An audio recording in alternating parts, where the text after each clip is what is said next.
What's happening, everybody? Welcome to another episode here, the Side Guys Football Forum. I'm one of your co-hosts on the side, joined as always by my good friend, my good buddy, the other half of the Side Guys, Mr. Tad the Side. And Tad, we're getting to one of your favorite things that you like to talk about. I mean, I actually made a very similar intro to our episode that we did last year, but it's like two of your favorite things that I feel like you could talk at any point during any year.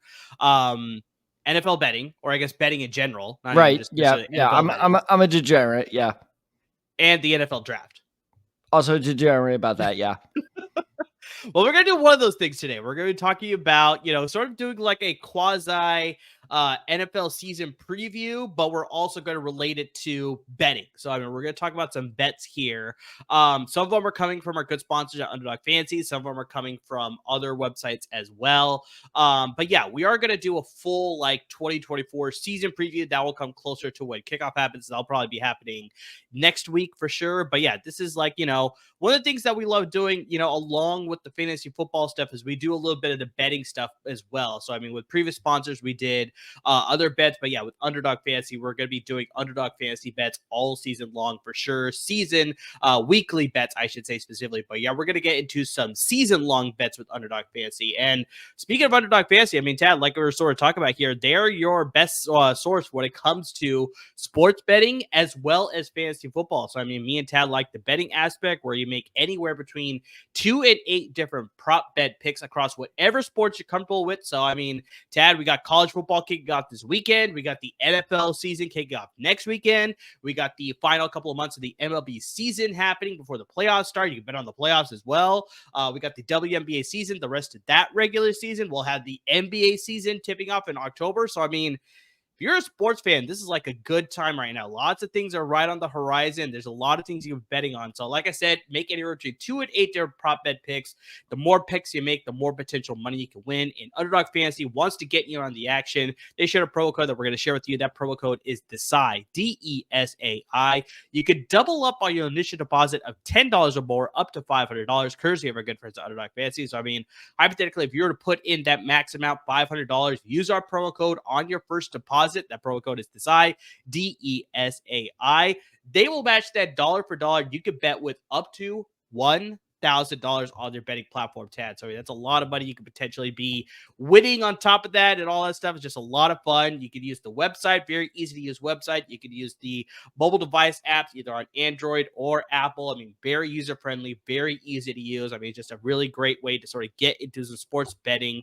Guys, that promo code once again is DESAI, DESAI. Double up on your initial deposit of $10 or more, up to $500 with your first deposit. So, I mean, Tad, it's a lot of fun to bet on Underdog Fantasy. I mean, that's, I think, where we're going to kick off today's episode. So while Underdog Fantasy does weekly bets, so I mean, everything from every the sports that you have on a daily basis to sports once we get to the NFL and college football season, the weekly bets that way. They also do season-long bets. So, I mean, we're going to cover a couple season-long bets with the NFL in particular. They also have season-long bets for the NBA. I saw for the WNBA season as well. I saw for the MLB season as well. So, I mean, whatever you feel more comfortable with, you can make some bets there. So, Tad, what are a couple season-long bets that you saw on Underdog that you're like, I think I might put some money on this? So I saw one bet in particular that I was like, that's insane. I was like, there's no way. And then I checked his stats from last season. I was like, oh shit, maybe. And that is, and this is my bet, is Josh Allen under 9.5 rushing touchdowns this season. Now, like I said, my initial reaction was, there's no way that's possible. Come on, 9.5, that's a lot. And then I looked at his past season, and he had way more than I thought. He had 15 rushing touchdowns last year. 15. Does it seem like he scored 15 rushing touchdowns last year?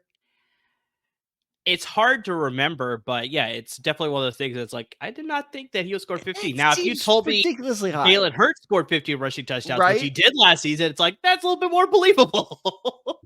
I mean, Josh Allen's white. I mean, it's pretty impressive. But point being You really need is, to stop with those jokes. that's a good joke. You Come really need on. to stop with them. It makes you uncomfortable. That's why I do it. But Not just me. it's all right. Until I see proof to the contrary, I'm gonna keep doing it. So it's funny though, because I actually looked at some of the stats. So I know it seems crazy going off a 15 rushing touchdown season, 15-yard rushing season would make this bet a lot easier. Yes. Um, That's like Peyton Manning rushing oh my number God, that'd stats be there. great. Career rushing Except for number. that one time he picked out the Dallas Cowboys, then he like just trotted in the end zone. Like, Oh damn it. God, that was sensational. That was great. That's one of my favorite NFL plays of all time. But I know it seems crazy, but there are also a lot of stats that kind of jumped out at me to the contrary, that this was just kind of a fluke. So the first one is, before last season, he's never had over 9 rushing touchdowns except for one case. He's had one season where he finished at 9. Other than that, it was always under 9. And by the way, 9, I checked the math on this. I double checked it because it's me. 9 is lower than 9.5. I double checked it. I in fact, I almost triple checked it with my school's algebra teacher, but we're not quite there yet in our relationship. So yeah, exactly. So point being is, I think that this was more a fluke than anything. And this was the really interesting stat that stuck out to me. He had 111 carries last year.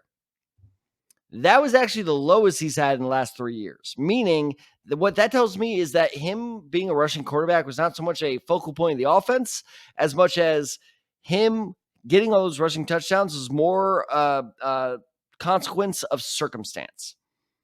And so I think that the fact that, they're not running it as much with him makes sense, because you also look at what happened to him last year.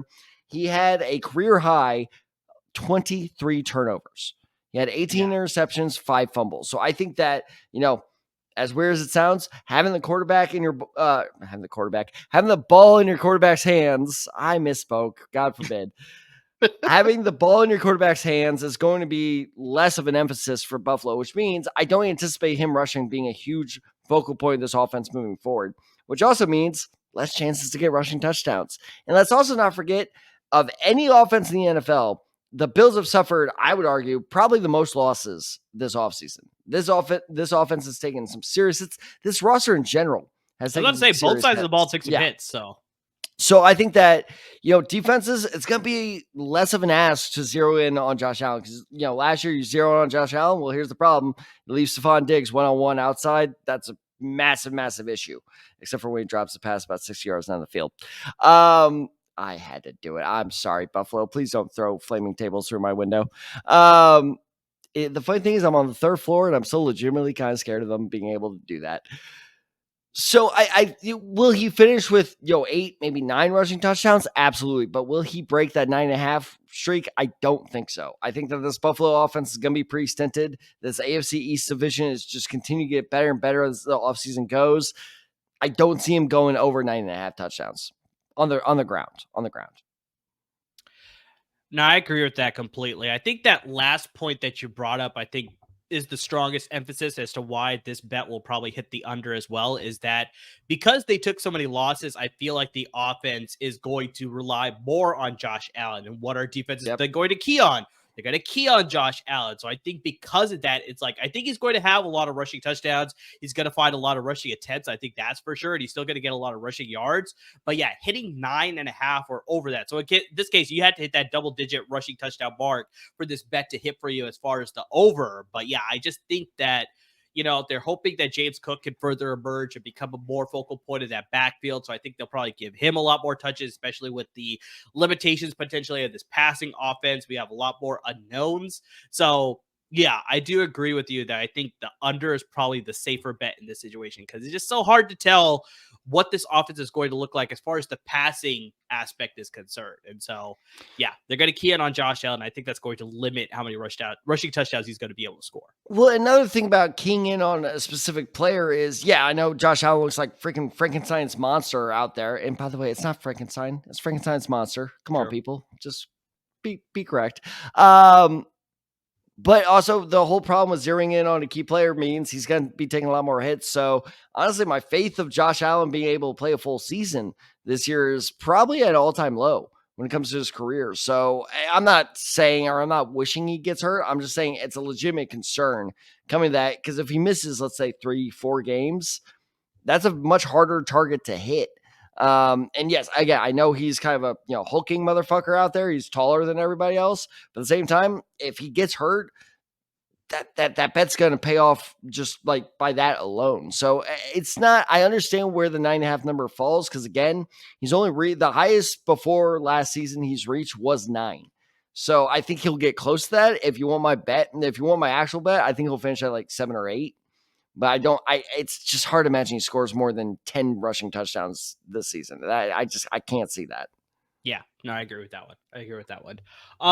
So one of the underdog bets that I liked as far as the season long bets here is Zay Flowers over under 71.5 receptions. And I'm going with the over because, I mean, Tad, if you look at the offense last year that Baltimore had, Flowers led Baltimore in targets, receptions, and receiving yards, and that was all as a rookie wide receiver. So, I mean, they're saying that just like, Lamar Jackson trusts this guy even just in his rookie year. He was tied for second on the team in receiving touchdowns as well, only behind Mark Andrews. So, I mean, we've seen last couple seasons with Mark Andrews specifically, Tad, he's dealing with a few more injuries. He missed a good chunk of time last season.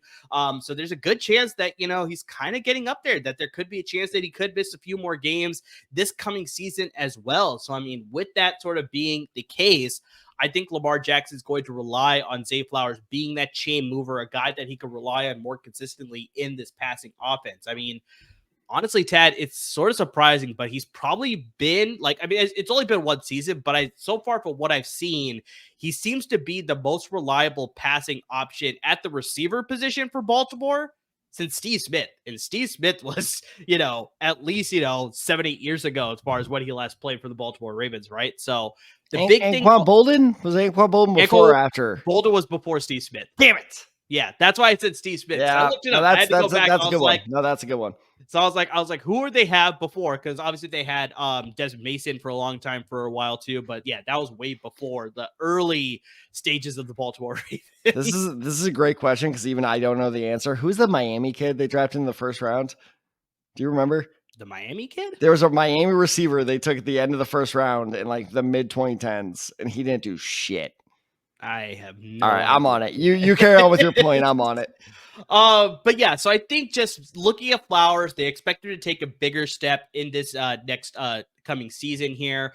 He was definitely dangerous for them in that AFC Championship game as well. Unfortunately, there's an unfortunate, swap of the hand that led to a turnover that did lead to a touchdown in that game. So, I mean, I think there's just a lot of faith in Zay Flowers being a productive member of this passing offense. He saw over 100 targets in the offense last season as well. So I think he should see that same number this year as well, regardless of whether Lamar Jackson plays all 17 games or whether he misses some. I still think Zay Flowers is going to be a critical part of this passing offense. So 71.5, I'm definitely hitting the over with this one. All right, so I have to apologize to Miami fans. I mixed up my Florida schools. It was UCF. UCF. Okay. Rashad Perryman was the yes, I remember Ravens. Rashad Perryman now. I did remember that he went to UCF though, but yes, I do remember Rashad. He was their first round pick in 2015. Yes, now it's all coming back. So yeah, wow. Ravens receivers, not a great history there, but I think exactly the reasons you brought. I love this because we kind of started seeing this. Fortunately, to not have a happy ending for the Ravens, but we started seeing this in their playoff game against the Chiefs, where he was a focal point of that offense, and this is why he ended up kind of being, I don't want to say victim maybe victim of that. Victim of that game, is because he made some crucial mistakes, but also he made some crucial mistakes because they were leaning heavy on a rookie receiver in the biggest playoff game of the season of that week. And I think that was a sign of things to come, that he is the focal point. And we were all saying, I think in our first mock draft of the offseason, we both had Baltimore taking a receiver because this year's draft class was so deep at receiver. We're like, there's no way. And in fact, I think I had them taking AD Mitchell. Like, God, that didn't happen. Thank you, Baltimore, by the way. But point being is the fact that they did not do any major moves to address that concern. tells me a lot that they have a lot of faith in. I got two receivers on the mind of Brandon Ayuk is what I almost said, but they have a lot of faith in Zay Flowers because notice how even with a division rival and heavily involved in these Brandon Ayuk trades, Baltimore has never been mentioned a single time. Yeah. And this and all of these rumors, which really tell that they're looking at the receiver room and be like, we're good. We're all right. And okay, I think, yeah, exactly like you laid out. I think Zay Flowers is going to be a major contributor. His touchdown numbers, I'm a little wary of. His reception numbers, I think they're going to be high. I see him ending 90 catches, 1,400 yards, something along that stat line. Like, I don't know, 6-7 touchdowns, something like that. 90 receptions, 1,400 yards. He's good. I'm telling you, I'm a big believer in him. I think he's going to be, especially when it comes to fantasy, to tie it back into our main focus. Fantasy wise, I think that is a mid-round receiver that is going to pay big dividends. And Chauncey, if you're listening, I'm lying. All right, Tad, why don't you get to another pick from Underdog's betting platform here as far as a season-long bet that you're high on? I quote this movie about every, I feel like about once a month in our podcast, and August is almost over, and I've yet to do so, so I need to do it. Is that scene in Independence Day when he's flying into the laser beam is like, "Hello, boys, I'm back." That's gonna be Keenan Allen this season. Okay. He's gonna be the crazy drug pilot who saves the day for Chicago. And for legal purposes, I am not accusing Keenan Allen of being a drunk. I am simply comparing him to a drunk. It's much better. It's fine. He had a heroic ending. It's going to be fine. Just please don't sue us. If you do, my name is Amir. So point being is you have more money than I do. You just got to take this bullet for me. I think that Keenan Allen will beat this underdog over-under, which is over-under 4.5 touchdowns. Yeah, this is that's a good. You're with me on that one? Okay. Yeah. I think it's been closer than people think. I think he's gonna finish with 5 or 6. I'm not calling like a 10 touchdown career revival type of year here because there are a lot of mouths to feed on that Chicago offense. I think that is the biggest concern. I think that's why the number is so low is we don't quite know how this offense is gonna shake out yet. I keep seeing a lot of people be like, Cole Kmet, fantasy bust. Fair enough. I think that's a safe bet, but also wouldn't shock me if Cole Kmet ended up being, Caleb Williams' favorite red zone target. We just have no idea, especially because these goddamn starters don't play in the preseason anymore. So we have no idea. We're going in blind. But I think that if you look at Keenan Allen's last 6 seasons, he's only finished with less than 5 touchdowns once. And that one time he only played 10 games that season. And I know he gets all this flack and deserved flack for, not being able to finish the season because really he hasn't played a full season, more than 2 full seasons the last 6 years as well. But that one season where he only played in 10 was the most games he missed in his entire career, barring any, major injuries. So point being is when he's there and he's there consistently, he produces for you, especially in the end zone. So I think that in DJ Moore is going to, vulture. I almost said hawk. Vulture a lot. I'm getting my birds of prey mixed up. Is vulture a bird of prey? Yeah. Does that count? Because technically their prey is dead. I guess they're not a bird of prey. Yeah, they're more of scavengers. I'm getting my meat-eating birds wrong. There we go. That's there we are. Getting all the zoologists off our back. Hey, I gotta look out for us. But I think that Keenan Allen is going to be kind of like I'm interested in what you think about this comparison. Is I think he's going to be kind of like what Adam Thielen was for Bryce Young last year. Like the kind of security blanket, but not a tight end, but receiver. And that security blanket really kicks into gear in the red zone. I think especially the way Keenan Allen plays against DJ Moore. DJ Moore he's proven me wrong time and time again. I'm not going to say it anymore. He's no longer just a stretch the field guy. However, that is his strength. I think Keenan Allen's strength is quite literally his strength. So I think Keenan Allen is a better red zone target than DJ Moore. I think that's where he's going to thrive. I think he's going to finish with 5 or 6 touchdowns for the Chicago Bears. 4.5, a little bit riskier of a pick, but I like him finishing with that over.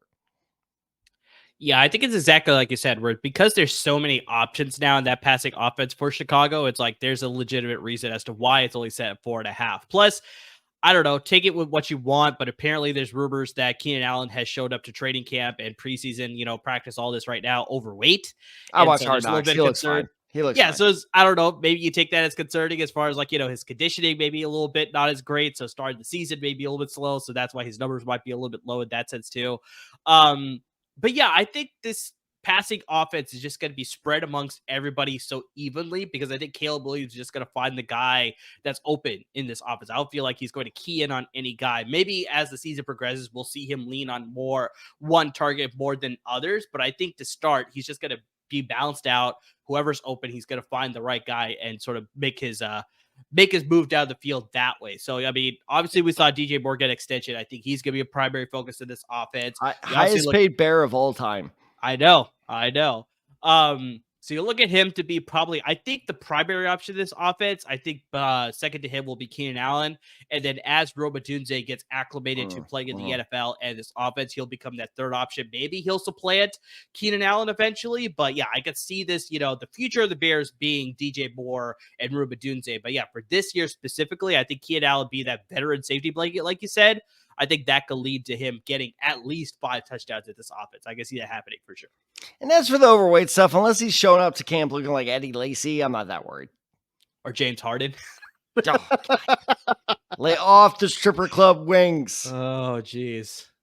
I hear the good wings, though. I hear. You hear. I hear. Because you've only gone for the breakfast buffet, right? You haven't been there. I mean, the scrambled eggs are fantastic. All right, Tyler, we're going to get to my pick here for another underdog season-long bet. And we're actually just talking about this team. We're talking about Josh Allen, the Buffalo Bills, and maybe a lot more is going to fall on his plate as to why he won't get the rushing touchdowns. But I still think he's going to be a good passer, and that's going to then relate to my pick here. Dalton Kincaid over under 5.5 receiving touchdowns. Ooh. And I'm smashing that over button because this entire offseason, I feel like this is a guy that I've sort of been, praising. This is a guy that's going to be a focal point of this passing offense. I just think that this is a guy that they're going to lean on quite heavily in this offense. Because, I mean, obviously the news here, in case you've been under a rock or whatever it is, like Stefon Diggs has been traded to the Houston Texans. So that's going to vacate a ton of targets, receptions, yardage, everything is going to be vacated. And just they didn't fill, that receiver room as plentiful as maybe people would have liked. I mean, why are you sending Keon Coleman after us? Well, I was going to get to that. I was like, they did draft rookie Keon Coleman, who I'm a fan of, but outside of Keon Coleman, there's not much that it gets me excited. Like, they signed Curtis Samuel. They have Khalil Shakir. They cut a couple of guys because today was the cut day to get down to the 53-man roster. So they cut a handful of guys for that receiver room. So just like, I don't know who I'm trusting for that receiver room. Whereas I like a guy like Dalton Kincaid. As a rookie, he finished with the 8th most targets and the 8th most receptions among all tight ends. With the lack of receiving options, I like him to be the primary focus because you also have to remember that he is on that roster from last year. Now entering this season, he's probably one of the few guys that I think Josh Allen can rely on because he has familiarity with this offense, playing with Josh Allen, all those tendencies and all that stuff. They probably work together a little bit more. So I like him to carry over and have a more successful season this coming season. And so I think, especially even once they get to the red zone, like this also speaks into the fact that it's like we don't like the rushing touchdowns with Josh Allen as much. You'll find Dalton Kincaid in the red zone. So I think Dalton Kincaid will be a red zone monster as well. And just overall, I like him to sort of take that leap from his rookie year because, I mean, Tad, I've said this numerous times on the podcast, but rookie tight ends, with the exception of Sam Laporta, they sort of take time to adjust to the NFL. And so it's like, I think Dalton Kincaid had a good showing as a rookie, kind of what I expected from Sam Laporta as well. Like I said, Sam Laporta is a bit of an outlier when it comes to this, but a bit of an outlier. Definitely take those next steps and become a lot more prominent piece of this offense and definitely the passing offense. And so, yeah, over 5.5 receiving touchdowns, I can see him getting at least 7. I'm glad you put in that last part about 7 because I feel like a lot of people, and maybe I'm a little too biased towards the fantasy outlook. A lot of people are expecting Dalton to like blow up for like 12 touchdowns this year. And my one big concern with that is exactly everything you laid out is he is probably the only legitimate, like dangerous weapon they have at receiver this year. So it's just kind of going back to what we were talking about with Josh Allen of, are they going to zero in on Dalton Kincaid too much? Now, I think he's going to get targeted so much that, 5.5 seems a little low. I think if I was in charge of underdog, which I should be, I would put it at 6.5 because that's way tougher. Because I think that, I think he'll get over 5. I think that's a safe bet. But will he get over 10 or will he get over 7? That's tougher because he is exactly. Everyone knows if they pass in the red zone, that defense is going to crash on Dalton Kincaid. That's what has me worried is, does he have the athleticism? Does he have that type of Gronk ability of like, I don't care who you put on me, I'm going to beat them. I think he has that promise. I'm not sure if he can live up to it so early on in his career. So yeah, I think 7 is kind of a ceiling. I would say this is probably the biggest boom or bust underdog bet of all of our picks, because it wouldn't shock me if he beat it, but if he finished with like 4 touchdowns at the end of the year and everyone's like, oh, what a bust, I'm going to be sitting there like, not that surprising. Yeah, I think the thing that also separates him is that he's got that speed and sort of agility as he's a got the route runner. athleticism. Yeah, exactly. So it's like maybe once they get to red zone, I do agree with you. He doesn't have that physical presence like a Rob Gronkowski, but I think he has that athletic presence to like, get like a 25, 30, possibly 50-yard touchdown potentially if he's wide open like that. So I was like, think that could be maybe where he makes his hay that way. But yeah, for me, I think because he's going to be a focal point of that passing offense, he's going to get force-fed a lot of targets. And I think because of that, once they get into scoring opportunities, I think they'll look Dalton Kincaid's way. So 5.5 for me, I think they'll hit that over. Like I said, I'm looking at probably like 7 touchdowns is where he's going to finish at. That's the $20 bet that I usually make that I'm like, yeah, let's lower it to 10. Fair to each their own, to each their own. Still a better place though. There you go. So as much as we love Underdog Fantasy, I mean, one of the things that Underdog Fantasy is a great site for is that you get to make these player prop bets. So all the prop bets that we listed today, and obviously once we get into our weekly bets, which we'll get into the season, those are all based on the player's individual stat metrics. So you don't see the stats as far as like, who's going to win MVP and like win totals for teams and like who's going to win the division. So with the next couple of bets that we have are not based from the Underdog platform, but these are more of like, those not actual, but just like overall season prediction bets here. So, I mean, Tad, why don't you give me a bet here that is not with our good friends at Underdog Fantasy, but on our different betting sites? DeMeco Ryans going to win Coach of the Year. Can you say that a little louder? I hate you. DeMeco Ryans will win Coach of the Year at plus 1,500. There, I said it. Leave me alone.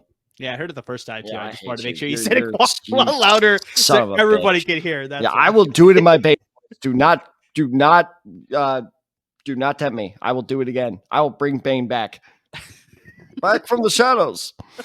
But anyway, DeMeco Ryans at plus 1,500 was actually updated, by the way, because when I was making these notes, he was plus 1,000. I don't know what led to that. I assume it was something with 5-day cuts. I haven't really looked into that, but whatever. Hey, just means more money for us, though. Is because, in all seriousness, it does hurt me to say, but God damn, do I think DeMeco Ryans. First off, and this goes to show how much I respect this man, because he is both a former Texan and the current Texans coach. And the Texans are my second most hated franchise in the NFL. Oh my God. Like, he got completely robbed of Coach of the Year last year. Completely robbed. Stefanski, get the hell out of here. Get out of here. That was not his award. That was Joe Flacco's award. That's what ended up happening. So he's already kind of like a darling favorite. And actually right now, do you want to guess who's the favorite to win Coach of the Year? Do you know? Is it Eberflus? Because it is Chicago optimism. Yep, good job. Yes, that's exactly who it is. And I think that while that's a fair favorite, I understand that preseason favorite. Chicago, they're in a tough division, man. I think they're just going to take a couple more losses than they really should. And I think Eberflus he's going to get a couple votes. I'm sure some people are going to toss some bones his way, but I really think the Texans are set up for success this year, unfortunately.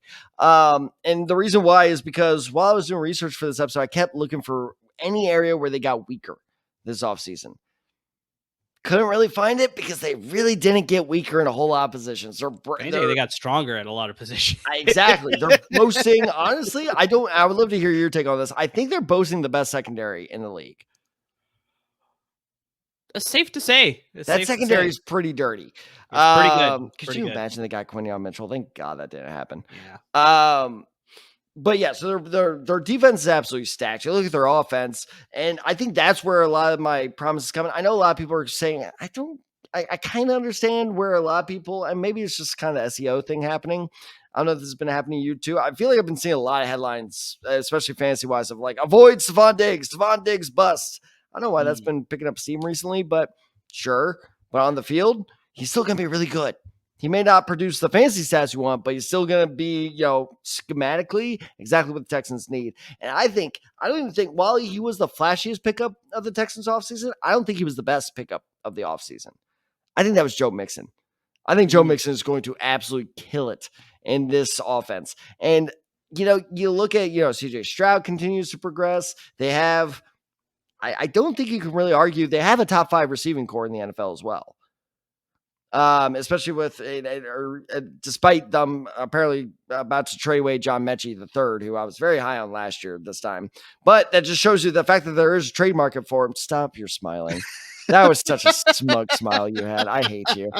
But the fact that this guy even has a trade market goes to show that a lot of teams think he's good, and he's just never gotten a fair shake, which shows how deep the receiving core is. Point being, in all honesty, and I've not bought the new Madden, they should be like a 90 roster rating on Madden. Like, this is one of the most complete rosters in the NFL. Now, I know what people are saying, Tad, they did pretty good last year, but look at their schedule this year. And yes, I will give that to you. Their schedule this year is insane. So on top of playing the AFC South, the Colts are pretty good. The Jags are pretty good. Titans, get the fuck out of here. On top of just their division games, they play the Jets, the Packers, the Cowboys, the Dolphins, the Chiefs, and the Ravens.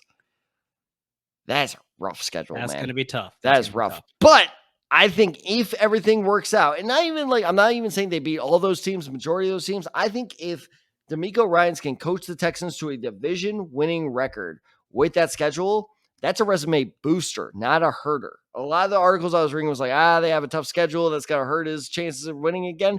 I disagree, because I think the Texans, spoiler alert, are my pick to win the AFC South. And if they win the AFC South with a schedule like that, I mean, like I said, I despise the Texans with every bone in my body. He's got my vote. Like, I think that is a very, very easy pick. That is not the favorite. That will still make you some money, and it has a very realistic shot at landing that award. Yeah, because I think the biggest thing is you also have to look at the odds. And so you said the odds for DeMeco Ryans winning is plus 1,500? It was plus 1,000, moved to plus 1,500 about an hour before recording. Yeah, so I mean, honestly, like, this is a very legit chance to hit. And it's like, if you look at this, where if you were to bet $100 on this bet and it hits for you, you're getting a return of $1,400 coming back your way. So, I mean, that's a good chunk of change at the end of the year to sort of see coming your way. So it's like, yeah, that's why when you look at this, it's like the odds are surprisingly a little bit higher, but it's like, you look at all the reasons that you listed out. This is a bet that I wouldn't mind making because, yeah, that return could be pretty high for sure. So, and like I said, the chances of it hitting are pretty strong as well. So it's crazy to me because he's only like the 3rd or 4th favorite. There are other coaches in front of him. I think Saleh, last I checked, was in front of him, which is, I guess, makes sense because that's a pretty talented roster as well in a bigger market. But I don't know. It just seems like I think a lot of people are somehow like the Texans went from a lot of hype going into the offseason to I just think they've done so well. People are now kind of sleeping on them again of like, yeah, we know the Texans are going to be good. And it's like, that's okay, fair. Well, because I think those odds, I mean, I'm telling you, give it like 5 weeks, those odds are going to switch dramatically. I agree with that. So yeah, take advantage of that bet while you can. Because yeah, I think that's a pretty solid bet there.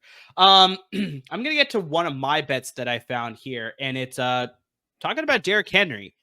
Derrick Henry of the Baltimore Ravens having the most rushing touchdowns in the league this coming season. Oh, the hell's wrong with you? Plus 600. At plus 600. That's the odds there. Defend yourself.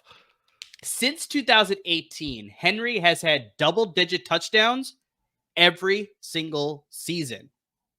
And this includes, Tad, in 2021 when he played in only 8 games. He still got double-digit touchdowns that year. So I mean, it's just like this guy finds the end zone. Didn't he finish as like RB5 in fantasy that year or something? I think he ended up finishing outside the top 10, but for the longest time, even after he got hurt, he missed the second half of the season. He was in that top 10 for a long time because he was just putting up astronomical numbers. Him and Cooper Kupp both pulled off those feats where you were like looking at the waiver wire, like, who is this available? Damn it! Yeah, and you're just like, damn it. Exactly. So. He's also been in the top 10 of running backs when it comes to rushing touchdowns every single season as well in all those years since 2018. Henry has led the NFL in rushing touchdowns in back-to-back seasons in 2019 and 2020. Baltimore last season led the NFL in rushing attempts, and you can expect them to be in the top 5 at least with Lamar Jackson at the helm, and of course now adding Derrick Henry. And look at this stat. I think this is the biggest reason as to why I'm so high on Derrick Henry. 21 of the 26 rushing touchdowns that the Baltimore Ravens had last season came in the red zone. Of those 21 rushing touchdowns that they scored, only 4 of them were from Lamar Jackson. So it's like we're talking about Jalen Hurts and Josh Allen getting 15 rushing touchdowns. Well, what happened with Philadelphia? They get to the red zone, they get the tush push. That's how Jalen Hurts gets a rushing touchdown. In this case, they actually gave it to the running back a lot more. And that's why I'm such a huge fan of Derrick Henry signing in Baltimore, as is a lot of people, because I think once they get to the red zone, he is a legit piece to really just, blow through anybody that's going to come after him and score an easy touchdown once they're in the red zone, and especially when they're in goal line situations. So, I mean, it's so funny because we were talking about the Baltimore Ravens receiver room. Their running back room has not been all that solid either. And it thinned out today. I don't know if you saw the news today, but they thinned it out even more. Yeah, see, with it being cut day too. So they've had some legit weapons, but they haven't had a solid running back of Henry's caliber. They're hoping J.K. Dobbins was going to be this guy, but unfortunately he got hurt. Willis McGahee? Earlier than McGahee. So McGahee is definitely one of them, but a little bit later than McGahee. So I guess more recent. Ray Rice? Ray Rice is the guy that I was thinking. How consistent was he, though? Because didn't he only have like 2 or 3 good seasons? He had like at least 6. Oh, damn. Oh, God. Because it was the late 2000s leading into the early 2000s. Late 2000s? Yeah, early 2000s, because he was on the Super Bowl winning roster that they had in 2012. So, I mean, yeah, he had a good span of at least 5-6 seasons there. But after Ray Rice, there was never anybody that's like, this is a guy that we could plant our flag in that's like, he's going to lead our backfield for years to come. It was like Ray Rice, and then, yeah, they had 1 year Willis McGahee. They obviously Paul Lewis. Yeah, exactly. They had him. But yeah, after that, it was just like, yeah, these occasional blips in the radar here as far as like who's a guy here. And then, like I said, they thought that was going to be J.K. Dobbins, but unfortunately, dealing with all the injuries, he is now a member of the Los Angeles Chargers. But yeah, for me, Derrick Henry plus 600 is the odds to lead the NFL in rushing touchdowns. I think this is a slam dunk. So first off, Ray Rice at what college? Rutgers. That's an easy. Damn it. That's an easy one. All right. So hold on. Let me get this count right one more time. 1, 2, 3, 4, 5, 6. Okay. So you said, repeat that stat about Derrick Henry since 2018? Since 2018, he has had double-digit touchdowns in every single season. Okay. Since 2018, the Titans have had 6 different starting quarterbacks. First off, do you think you could name all 6? Probably not. You want to try. Okay. So, Ryan Tannehill. Yes. Starting. So it's like he had to have started at least a couple games. Every single one of these guys have started at least 2 games. At least 2 games. Malik Willis. Yes. Malik Willis started 3. Josh Dobbs. Josh Dobbs started 2. Will Levis. Will Levis started 9. Jake Locker, or is that a little too recent? No. Not Jake Locker. Not Jake Locker. Christian Ponder? Nope. Holy shit, you're forgetting a big one, dude. I forget the big one. I'm blanking. Ryan Fitzpatrick. No. I'll give you a massive hint if you want. You got the first name right. I got the first name right? With Fitzpatrick. Ryan Mallett? No. Oh my God, dude. I said Ryan Tannehill, though. I already said did you? Oh, okay. Yeah, I missed that. My bad. I missed that. I was like, are you saying Ryan Tannehill? Because that was the first name I said. My bad. Okay, well, you're also missing another obvious one. Marcus Mariota. Yes. Yeah, for sure. And let's see, you said, no, you got the rest. Good job. Or no, sorry, Blaine Gabbert. Blaine Gabbert started 3 games. Yeah, I missed Gabbert. Blaine Gabbert started 3 games for them in 2018. Point being is, I understand those stats you shared, but I think more of like, kind of, the whole Lamar Jackson thing worries me, because what was the bet again? It was that he leads the entire league in rushing touchdowns. He leads the NFL in rushing touchdowns. Yeah. That's what worries me. I think his rushing touchdowns his rushing touchdown numbers is going to be high. However, I think that Lamar Jackson is going to vulture just enough from him. They can't finish on top. If you have made that bet, top 3, top 5, then we could talk. But top finisher, you got guys like Breece Hall. You got guys like Zeke Elliott. That's a joke before people jump down my throat. Whoever the hell ends up breaking out for Miami, Chris McCaffrey. there are a lot of competitors out there that have much more solid footholds on the red zone carry, market than Derrick Henry. I think that's part of the reason Derrick Henry took the, Baltimore job, is because he was like, great, I'm not going to get 300 carries this season. Thank God. And that was a very smart move by him. So I think he's going to have a good year. Leading the league in rushing touchdowns, that's a bit of a risky one for me. Fair point. All right, Tal, why don't you get to me with another bet that you like? So this is a totally unbiased opinion from me. I completely mean this, but I'm telling you, people, this is an interesting bet because I was shocked at these numbers. This award can be so dumb sometimes, but it can make you easy money. Anthony Richardson will be comeback player of the year at plus 600. That's a good one. Yeah, I really like that one. So, I mean, let's talk about the favorite. Okay, I'll take that back because I was looking at the odds as well. I think there are some probably easier ones like Aaron Rodgers. Don't step on my notes. But I think their odds are a lot worse. So I think that's why. Yeah, no. Aaron Rodgers is the heavy favorite. Okay, so yeah, I'll let you go and do your take. So, but that's why first I like off, get the hell out of here with Kirk Cousins. He's gonna throw 24 touchdowns, 10 interceptions. Everyone's gonna be like, "Oh, good for you." So Kirk Cousins is gonna light it up, and no one's really gonna care. God, I really hope that take doesn't come back to bite me. A-Rod does concern me a little bit, both Aaron Rodgers and Alex Rodriguez, for several reasons. But here's my issue. So Rodgers is the runaway favorite right now, plus 175. So again, Anthony Richardson is plus 600. Aaron Rodgers is plus 175. I have a couple issues or concerns with, more than a couple, but in regards to this award, I have a couple of concerns with Aaron Rodgers. The first off is, let's get the most obvious one out of the way. The whole will he last another season? I think that whole thing is being overblown. I'm not going to say we don't know if he can. An Achilles tear is a freak injury. I don't think I think the whole we don't know about his dependability, that's being overblown.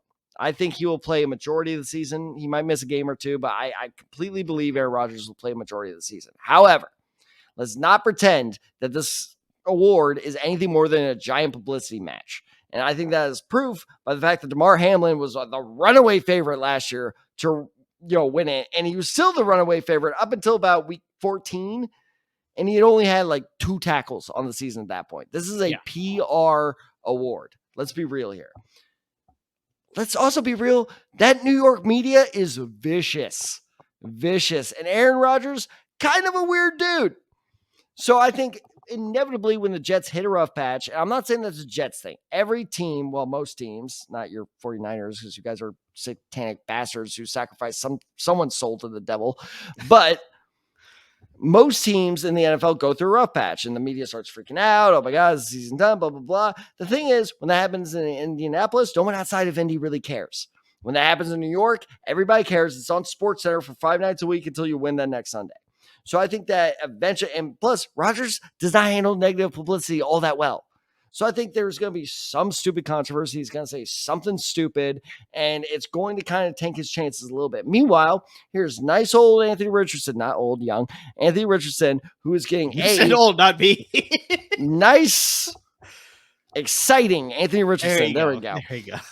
Who is not only getting less bad publicity than Aaron Rodgers, but also, let's admit it, if he can't play the full season, putting up better rushing numbers than Aaron Rodgers and looking more electric than Aaron Rodgers, because Aaron Rodgers is getting old. He's not going to have all these roll out, chuck it 6 yards down the field. And if he does, I'm willing to admit I'm wrong there. But I think Anthony Richardson is going to get the highlight plays. He's going to get the feel good. He's going to lead the Colts to a wild card spot, not division spot. I'm not being irrational here.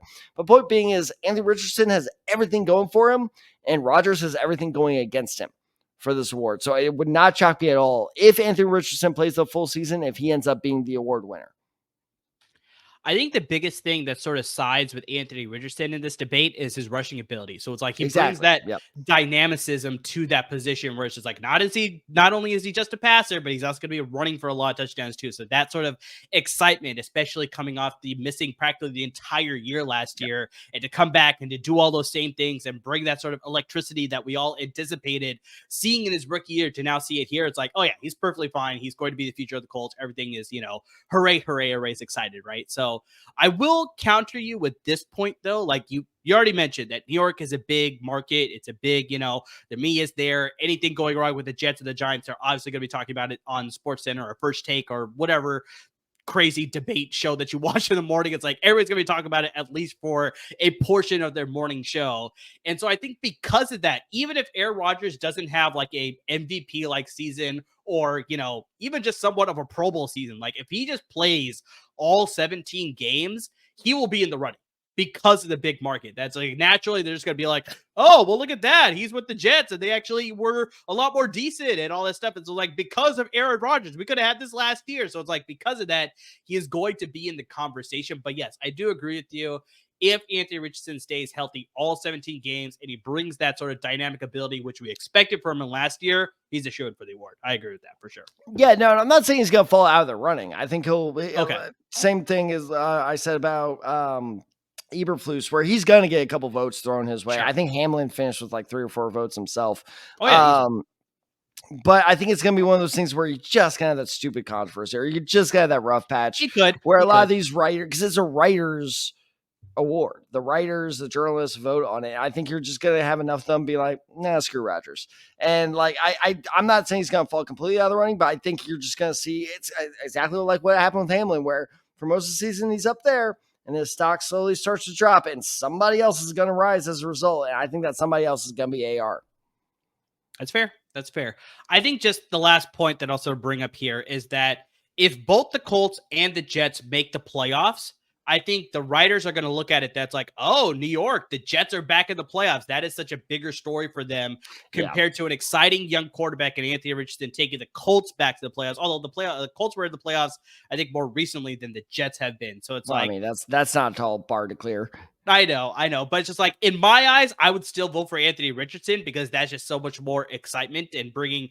I think the Colts team is probably in a worse roster shape compared to the Jets because the Jets have a very elite level defense and they have all these weapons on offense, right? Where it's like the Colts are sort of like, we're young, we're figuring it out. Younger, it's like a little bit unknown. So it's like if that were happens, like I would still vote for the Colts, but I think I could see a lot of people because of New York being that big media market, they're just going to be like, Aaron Rodgers saved the Jets. We got to vote for him, sort of thing. So but yeah, believe me, I like this bet. I think if everything goes right for Anthony Richardson, which I hope it does, because believe me, I'd love to see your team do well, buddy. I think he'd be a shoo-in for this award for sure. But it's actually funny because we're talking about the New York Jets here. I think that transitions into my season-long bet here that I sort of like here, and that's the New York Jets regular season wins. And so I think it's the over-under of 11.5 wins, and I'm going with the over at plus 200. So last season, Tad, with all of the, issues surrounding the Jets, Aaron Rodgers playing only 4 plays, 75 seconds, whatever it is, the Jets still won 7 games.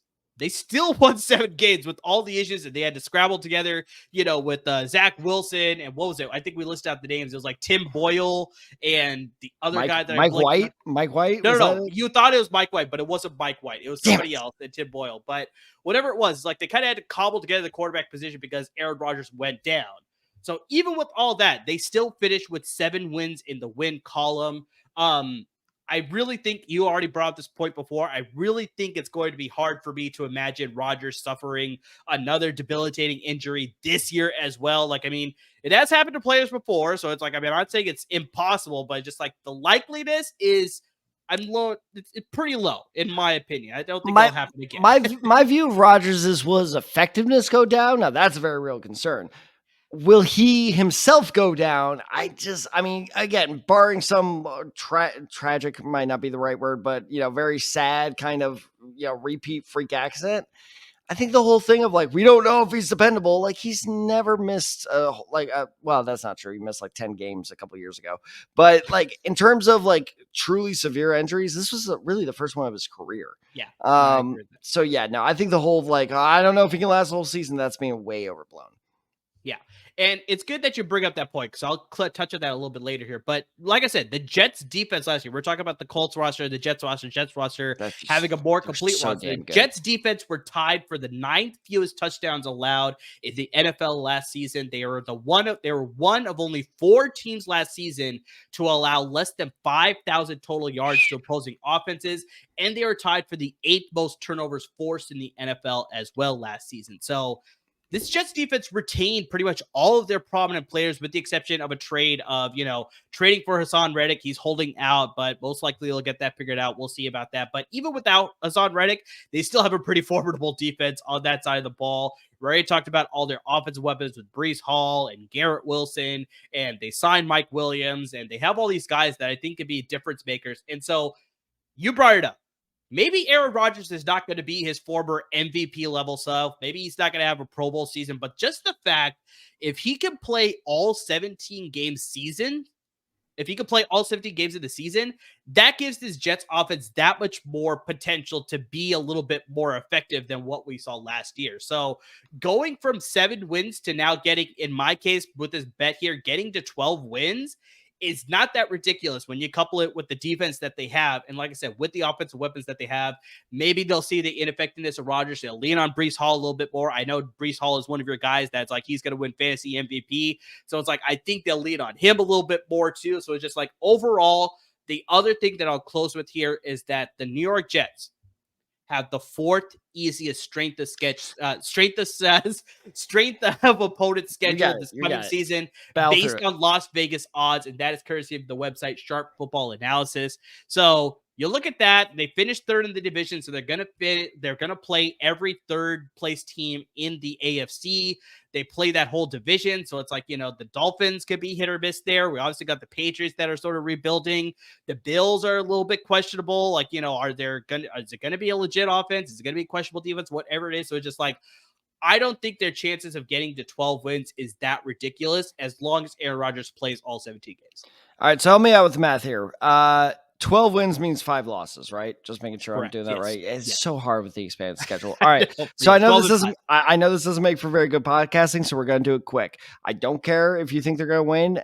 I'm just going to read off the Jets schedule because at first I was like, you're insane. And I read their schedule, I'm like, actually. So anytime I hit a game and you think they lose, let me know. Okay. All right. So they kick off the season at San Francisco. Lose. Agreed. At Tennessee. First Patriots. First Broncos, first Vikings, first Bills, at Steelers. Well, okay, wait. That first Bills game, is that here or is that away? So first is home. Okay, keep going. Okay, at Steelers, at Patriots, first Texans. That they'll lose there. Okay, agreed. At Cardinals, first Colts. First Colts. First Colts. You son of a bitch. You can count it. I'm not going to count it. I'm not going to count it. Versus Seahawks. I can see them stumbling that one, so I'll say that's okay. All right, so that's 3. At Dolphins. That could be a loss. Okay, so we'll throw it in there. At Jaguars. Okay, versus Rams.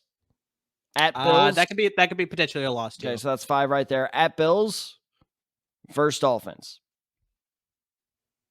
So it's tight. It's tight because it's close. There's a couple games questionable there. But I gotta say, let's again look at the other teams: Cardinals, Vikings, Patriots. That is a cupcake of a schedule, man. Yeah. So I think let's assume they split the series against the Bills and the Dolphins. Yeah. Okay, so I mean you drop a couple that you shouldn't.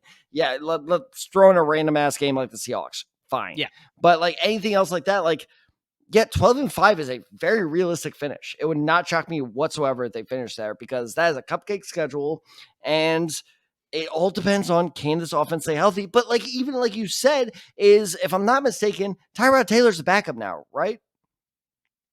I think so. Look that up for me while I'm rambling. But their backup situation is better than it was last year. And with it, probably the shittiest quarterback situation I've seen in the NFL in close to a decade, they still finish with close to a 500 record. That is absolutely crazy to me. That shows how good this roster is. So I completely agree with a revamped backup situation and a healthy Aaron Rodgers that, sure, even if I think this is why he wanted to go to the Jets because he knew, look, I'm about to start falling off talent-wise because I'm freaking 41 years old and I'm not Tom Brady who also sacrificed his soul to the devil.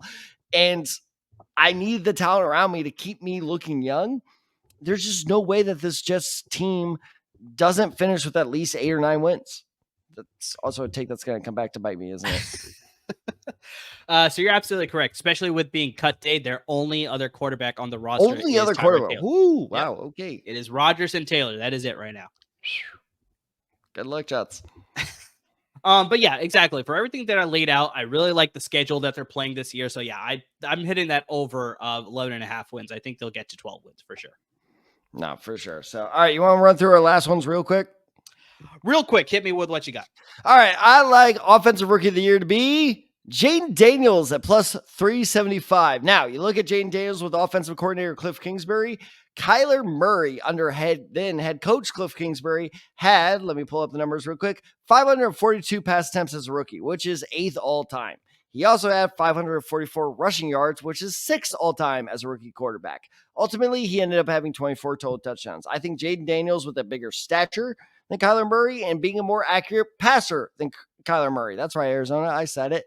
I think that Cliff Kingsbury is going to, really focus on Jaden Daniels' talents. And it would not shock me given the, rushing numbers and given the fact that they're going to probably pass him more than the Chicago Bears are going to, that if Jaden Daniels pulls off that upset for Offensive Rookie of the Year at plus 375.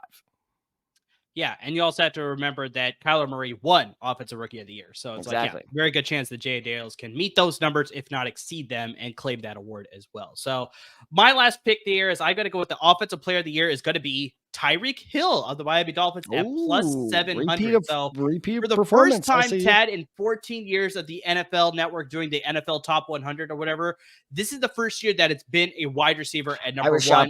It was Tyreek Hill. So he finished second in Offensive Player of the Year voting from last season. He lost to Christian McCaffrey, who had a magnificent season, but Hill had over 1,700 receiving yards in back-to-back seasons now, and he's had over 1,200 receiving yards for the past 4 seasons. So you look at him, he's still one of the top receivers in the NFL. He's the top receiver in that offense. Like, I think Jalen Waddle is going to eat into his targets like he will, but I still think that this offense flows through Tyreek Hill. He doesn't seem like he's lost a step.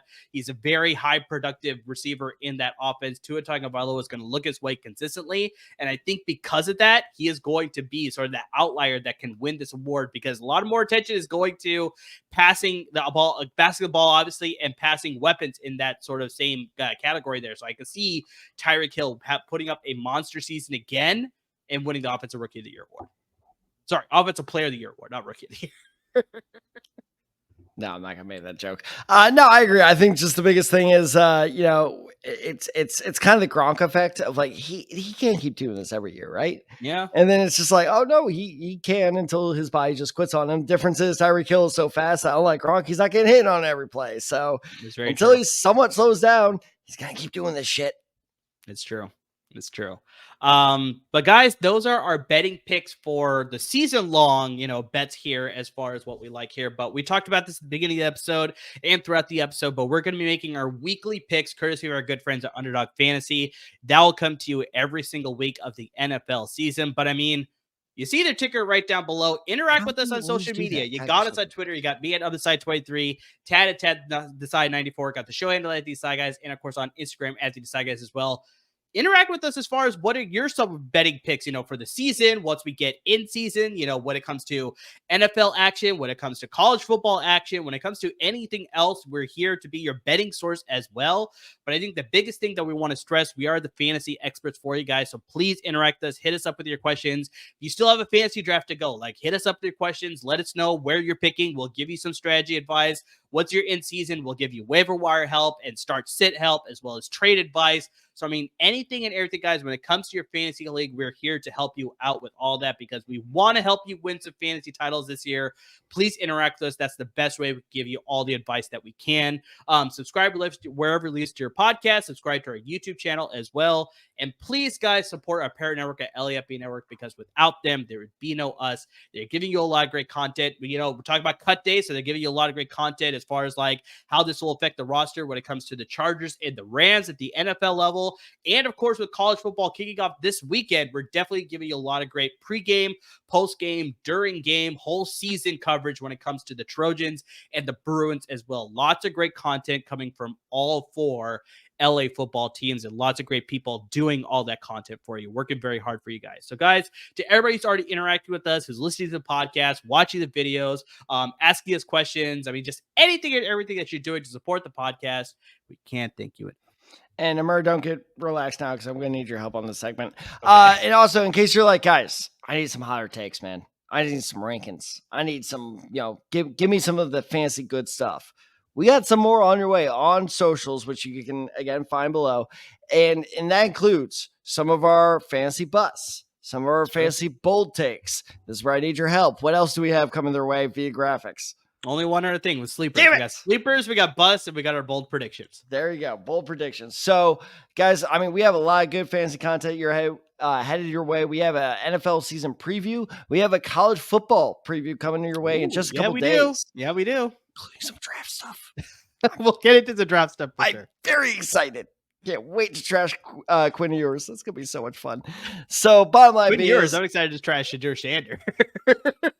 Oh, wow. Really? You're not a fan of it? Oh, man. We'll see. This is going to be a good episode. Yeah, no, it's going to be. I'll be interested to hear your takes on it. But bottom line is we got a lot of fun stuff coming your way. We know kickoff is only 2 weeks away. Then we hit our normal stuff of waiver wire targets plus stardom, sit-em. Sorry, I was kind of blanking there. And then also don't forget our YouTube shorts with the best NFL bets of the weekend coming up as well. So we got, our 3 weekly episodes are coming back. But before that, we're dropping a lot of fun stuff. So keep checking in YouTube, Apple Podcasts, Spotify, wherever you listen to your podcasts, because guys, our viewership numbers, our listener numbers are doing so well this past month. We're excited to be back. Clearly, you're excited for us to be back, and we're going to keep it going as long as you guys keep listening and keep watching. So as always, everyone, thank you so much for listening. Thank you so much for watching, and please stay safe.